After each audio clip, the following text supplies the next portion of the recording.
Olá, aqui é a Ana Espíndola. Nós estamos lendo o livro maravilhoso da Lisa Beverly, O Despertar da Leoa. Levante-se e transforme seu mundo. Nós estamos no capítulo 6, áudio 14. Atitudes sexistas. Eu adoraria pensar que não é mais necessário tratar de atitudes sexistas na igreja norte-americana. Sim, estou selecionando deliberadamente a minha nação. Quando viajo e tenho a oportunidade de ter uma visão maior do mundo, vejo que a nossa tradicional falta de envolvimento feminino não acontece em outros lugares do globo. Em algumas nações, não haveria igreja se não fosse pela contribuição das mulheres. Tudo que Deus criou é bom e deve ser recebido com gratidão. Nada deve ser rejeitado ou jogado fora. A palavra de Deus e nossas orações tornam santo tudo que faz parte da criação. 1 Timóteo 4, versículo 4 e 5, na versão A Mensagem. Se todas as coisas que Deus criou são boas e devem ser recebidas, aceitas e abraçadas com gratidão, quanto mais não deveriam as pessoas ser recebidas desse modo? Homens e mulheres são bons. Se alguma coisa é criada por Deus, então somos encarregados de não desprezá-la ou jogá-la fora. Desprezar significa zombar de, desdenhar, ridicularizar, torcer o nariz para ou rir de. Todos esses atos desvalorizam uma coisa, uma pessoa ou seu papel e contribuição. A palavra jogar parece autoexplicativa, mas vamos ver um de seus melhores pontos. Juntamente com atirar, arremessar e lançar fora, jogar pode significar confundir, desconcertar, complicar ou embaraçar uma questão. Acrescente a palavra fora, que pode significar tornar ausente, e você tem uma imagem da rejeição. Temo que seja isso que acontece com muita frequência com as mulheres na igreja. Elas são jogadas de um lado sem serem bem-vindas, e assim suas vozes, seu valor e suas contribuições ficam ausentes. E ambos os gêneros permitem isso em nome da submissão. Por conseguinte, tanto homens quanto mulheres sofrem perdas de valor abrangentes. Obviamente, os homens são recebidos em posições mais elevadas de liderança na igreja com mais frequência do que as mulheres. Mas, às vezes, eles ficam limitados pela ausência da percepção das mulheres. Mas e nós, mulheres, somos gratas pelos homens?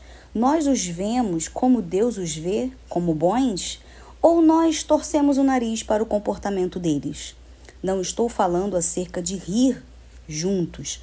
É impossível não rir da comicidade dos humanos. Apenas a nossa existência declara o enorme senso de humor de Deus. Aqui estou advertindo sobre zombar e depreciar os gêneros.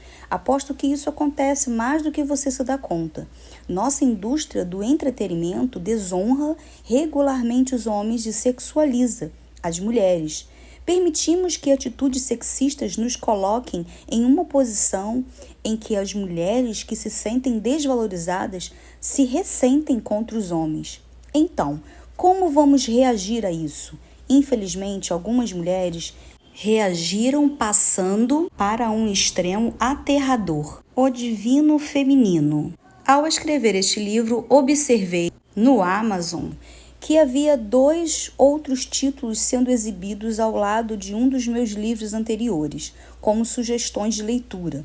Ambos eram de autoria de defensoras da teologia do divino feminino, uma crença em deidades femininas ou no fato de que toda mulher tem uma deusa em seu interior. Ouvi Deus sussurrar: compre o livro da direita e o da esquerda ao seu, e descubra como perdemos as vozes dessas mulheres. Ao viajar as páginas e ler as anotações e perguntar, o que vi foi angústia e sofrimento. Eram 2 mulheres poderosas e influentes que foram profundamente feridas e decepcionadas pela igreja. Tive vontade de chorar por termos perdido o brilhantismo dessas mulheres. Porque elas sentiam que não tinham escolha, exceto erguer uma adoração a algum tipo de deusa fora da casa de Deus? Será que as perguntas delas eram tão afiadas que desafiaram o modo como as coisas funcionam? Será que a inteligência delas eram tão brilhantes que elas intimidaram os líderes da igreja? Será que as vozes delas foram silenciadas na igreja por causa de uma definição exagerada de submissão ou de uma representação diminuída da redenção? Não tenho dúvidas de que essas mulheres assustaram tanto homens quanto mulheres com suas perguntas.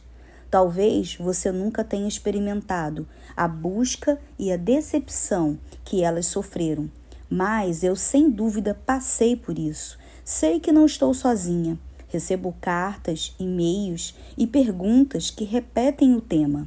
Diga-me, novamente, por que eu tenho valor como filha do Altíssimo? A seguir está um trecho notável do livro A Dança da Filha Desidente. Com suas próprias palavras, ela abre uma janela pela qual podemos observar uma experiência comum às filhas da igreja evangélica. Diz assim: a mulher foi a primeira a pecar e a segunda a ser criada. Ele disse, então ele continuou falando sobre Eva, acerca de como ela foi criada em benefício do homem, sobre como ela era indigna, porque desobedeceu a Deus e ofereceu a Adão o fruto proibido. Meu coração desabou. Se eu pudesse colocar os sentimentos em palavras, eu teria dito: Deus, como você pôde fazer isso? Em seguida, a autora compartilha como ela teve dificuldade em conciliar sua percepção de Deus com esse ponto de vista da igreja. Eu concordo. Deus nunca faria uma generalização tão abrangente e desesperadora sobre nenhum de nós, homem ou mulher. Se dissermos que as mulheres não deveriam ter oportunidade de liderança porque Eva e suas filhas são facilmente enganadas, então precisamos bater a porta na cara de Adão e de seus filhos. Adão pecou conscientemente e traiu a confiança de Deus. O contraste entre a infração de Adão e a de Eva poderia ser assemelhada à diferença entre um crime passional e um assassinato premeditado. Eva foi apanhada de surpresa. Adão sabia muito bem o que pensava, o que pesava na balança. Se você peca sem saber, Deus leva isso em consideração. Mas se você peca de modo consciente, a história é outra. Romanos 2:12, na versão A Mensagem.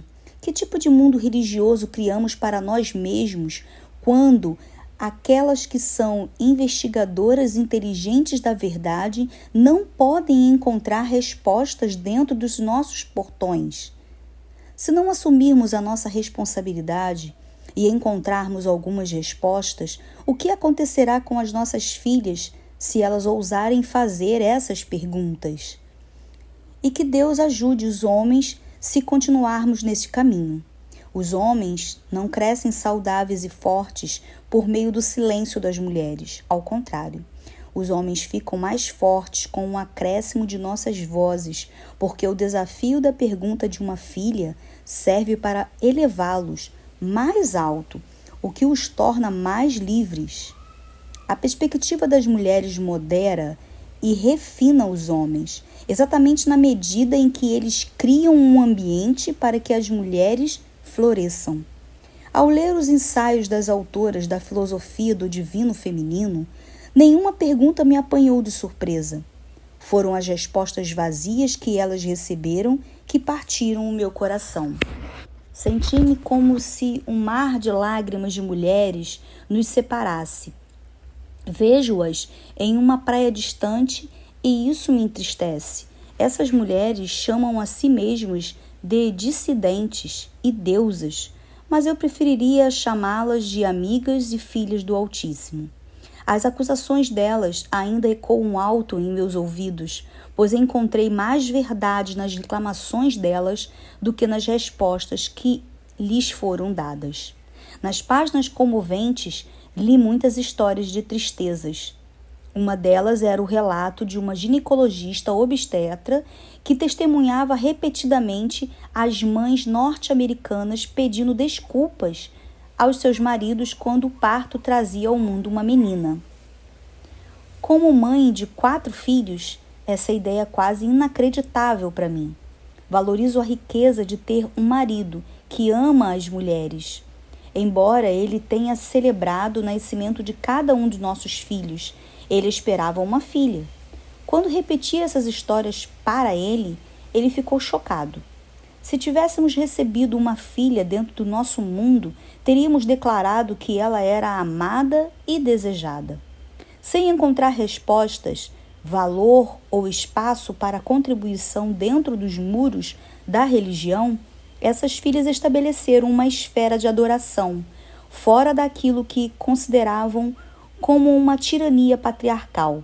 Em florestas e praias, elas avançaram para o que percebiam ser uma esfera mais bondosa e gentil de uma rainha divina.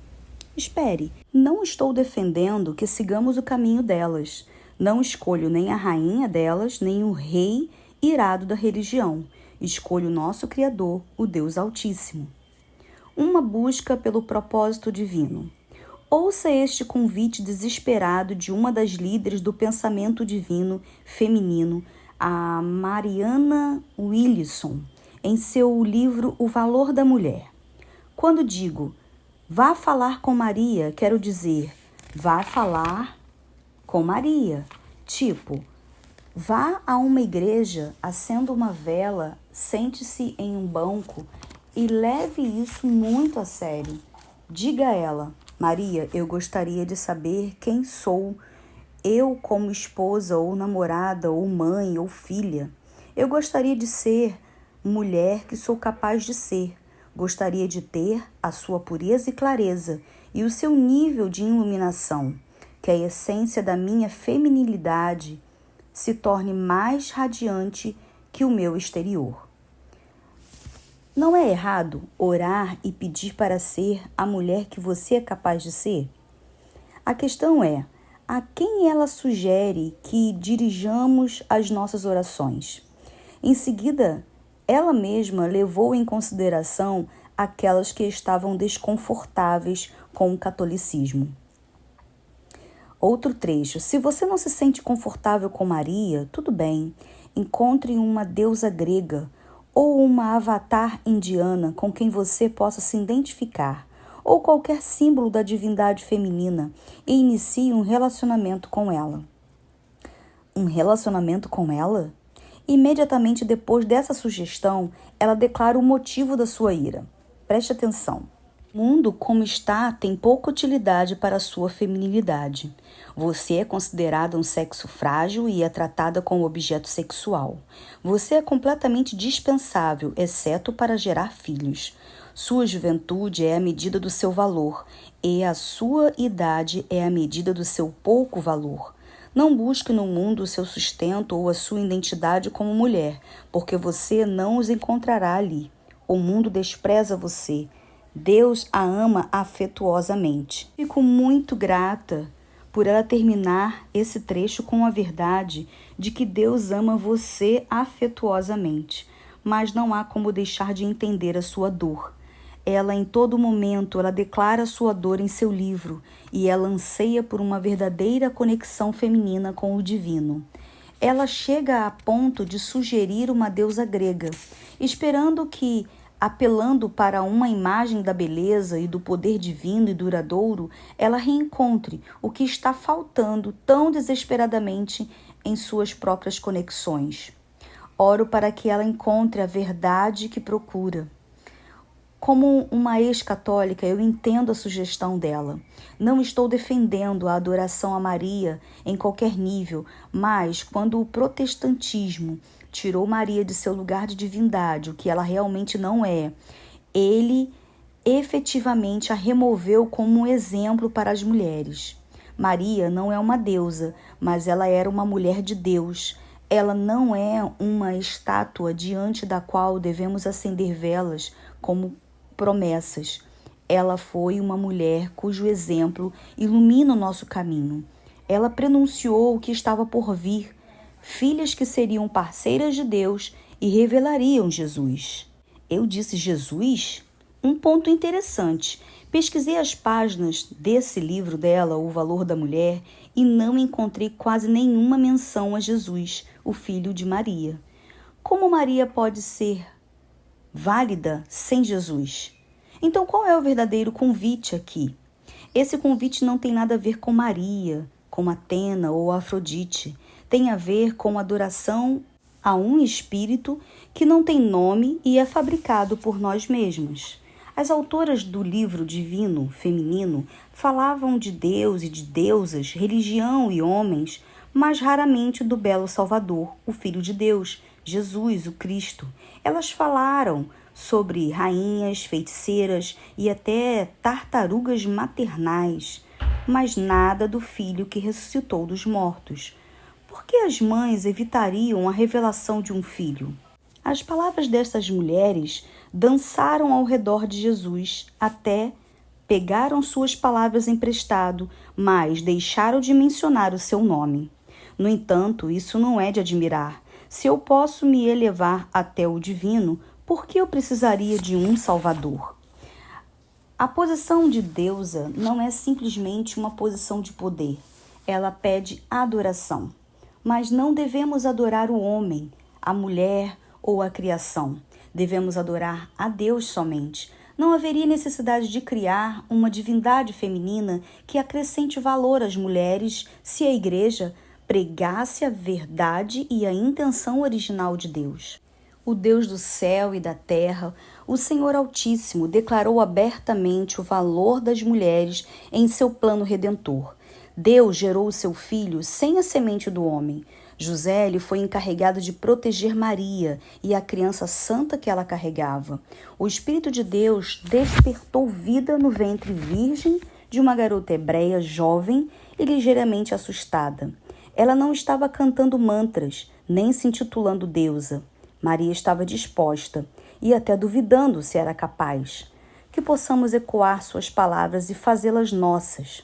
Faça-se conosco, Pai Celeste, de acordo com as tuas promessas. Cremos que o que tu disseste que farias, tu farás.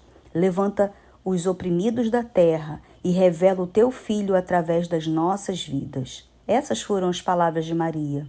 Nossa busca por um propósito divino não será encontrado ao nos elevarmos acima dos homens, na tentativa de entender a nossa deusa interior.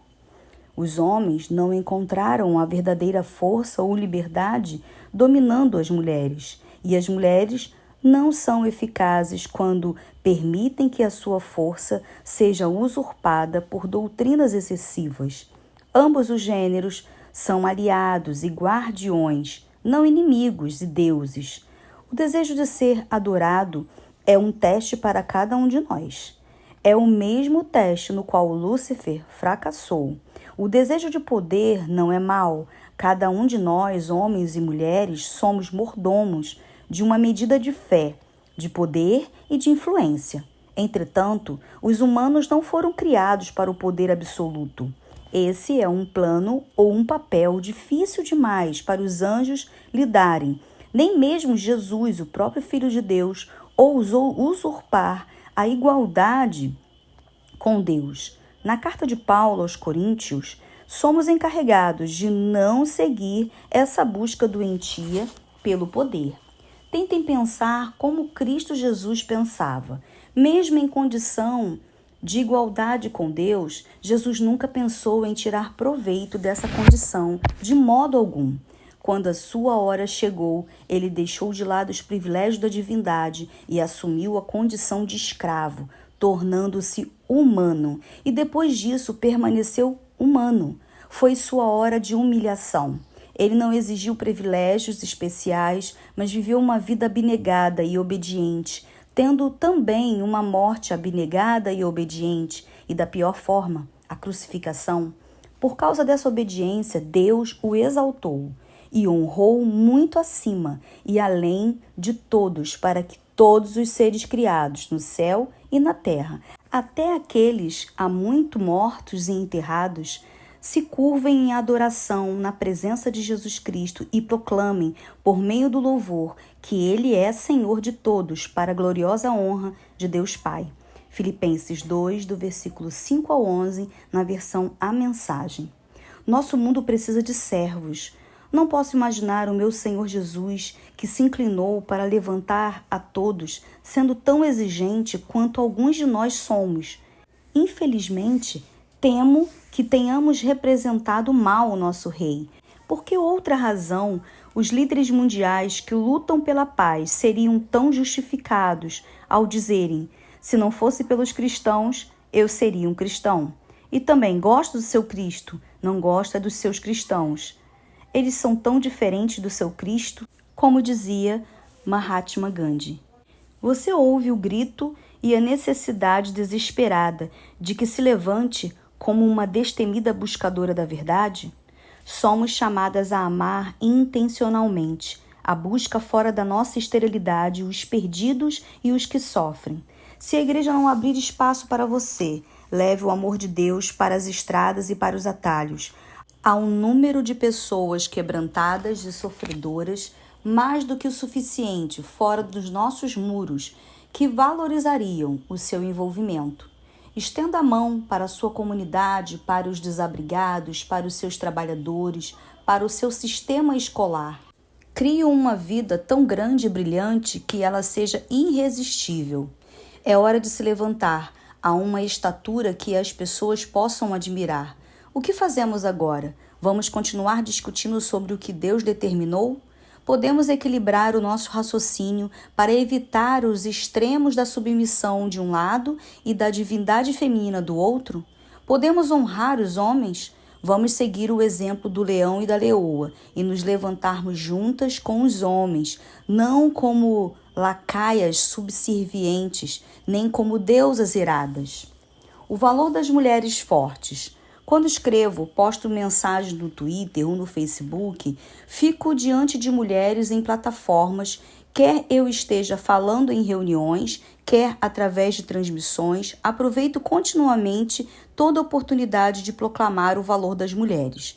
Lembro a elas deliberadamente que há a necessidade de sua voz e de sua contribuição na igreja, fora da igreja e nos níveis locais e mundiais. Minha oração é que elas não apenas creiam e celebrem, mas que vivam isso.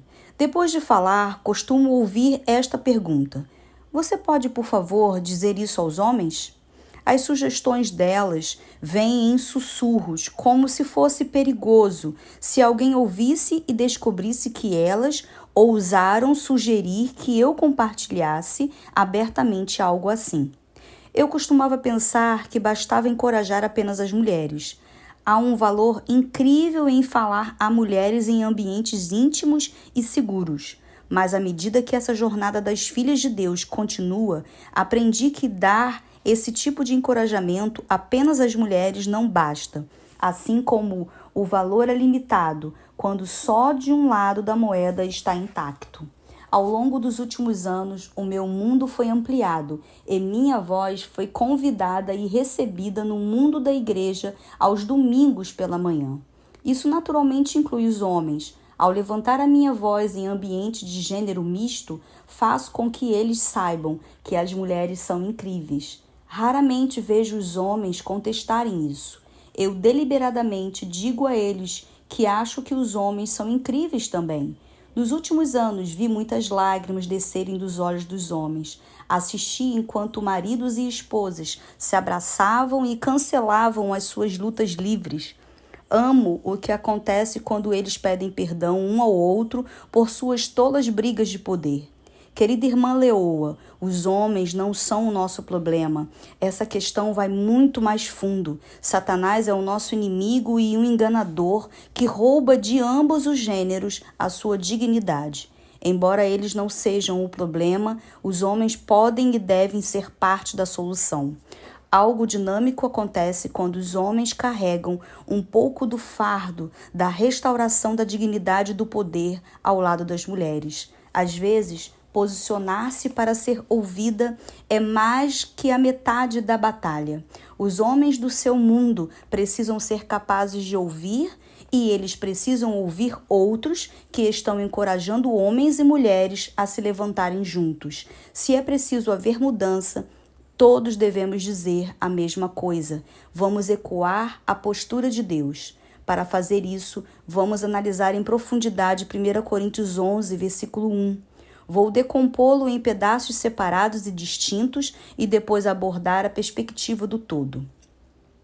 Diz assim: a propósito, não valorizem demais as diferenças entre homens e mulheres. Paulo posicionou tudo que vem após esse versículo a partir da ordenança de não valorizarmos demais ou dar importância demasiada à diferença entre os sexos. Sim, há diferenças, mas elas nunca tiveram a intenção de nos dividir. Elas existem para nos unir. Nem o homem nem a mulher podem caminhar sozinhos ou reivindicar prioridades. Versículo 11. Com essa afirmação, ele declara a interdependência entre os sexos. Se existe dependência mútua, então há prioridade dada ao homem ou à mulher. O homem foi criado primeiro como belo reflexo resplandecente de Deus. É verdade, mas a mulher brilha com mais beleza, tendo por cabeça o seu marido. Ainda o versículo 11. O homem foi criado primeiro como um reflexo de Deus. É verdade. Então aí vem o mais. A beleza da mulher brilha mais que seu marido. Observe que isso se dirige especificamente ao marido e à mulher. Versículo 12. É verdade que a primeira mulher veio do homem, mas daí em diante todo homem vem de uma mulher. Mais uma vez é verdade que a primeira mulher, Eva, veio do homem, Adão. Então Paulo usa a palavra mais novamente para equilibrar o outro lado da balança. Com daí em diante, todos os homens vieram de mulheres. Versículo 12. E uma vez que na prática todas as coisas vêm de Deus, vamos deixar de lado essa discussão sobre quem vem primeiro.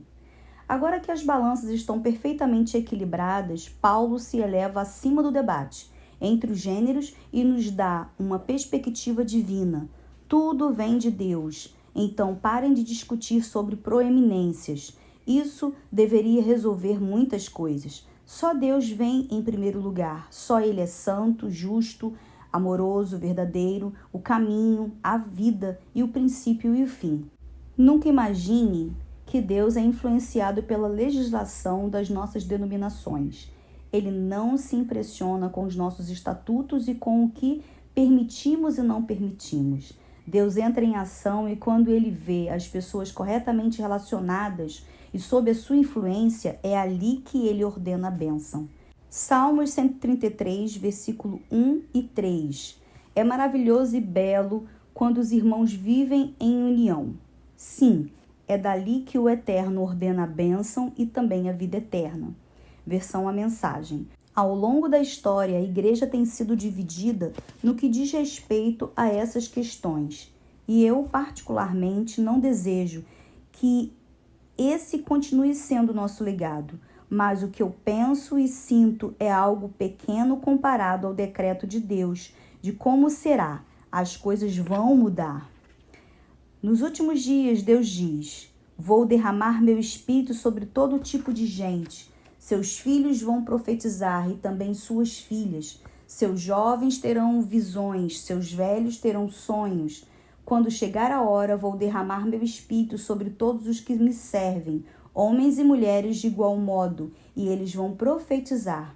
Mostrarei maravilhas no céu e sinais na terra, sangue e fogo e fumaça. Atos 2, versículo 17 a 19, na versão A Mensagem. Nos últimos dias, Deus fará o que disse. Essa imagem de sangue, fogo e fumaça soa muito semelhante ao antigo altar de sacrifício hebreu. Era onde o povo se reunia para levar o que era aceitável ao Deus Altíssimo. A oferta deles era apresentada e transladada pelo fogo para a dimensão do céu. Nessa visão do Novo Testamento, não há menção a carneiros, novilhos e bois para serem consumidos no altar. Em vez disso, vemos as vozes erguidas dos filhos e filhas, jovens e velhos, todos servos, proféticos e perspicazes do Altíssimo. Nosso fogo não queima no altar da adoração. Nosso fogo reside dentro de nós enquanto somos consumidos e impulsionados pelo seu espírito. Nos anos passados, eu poderia ter medo de tratar de assuntos de gênero tão diretamente, mas a esta altura de minha vida estou disposta a assumir riscos se necessário. Meu marido não teme a minha força, ele dá as boas-vindas a ela. Meus filhos não são atraídos por imagem de mulheres fracas, sem voz, reprimidas. Mas é certo eu ser tão apoiada quando outras não são? Nosso mundo precisa de mulheres que deem a sua voz em favor dos oprimidos em todo lugar. Isso significa ficar à vontade com tudo o que fomos criadas para ser ao lado uma das outras. É hora de deixarmos de lado nossos problemas de gênero e nos afastar dos extremos que nos tornam ineficazes. É hora de despertar para o propósito para o qual Deus nos criou. Que sejamos mulheres fortes nele, um acréscimo para os homens e uma voz de redenção para os perdidos e sofredores no mundo.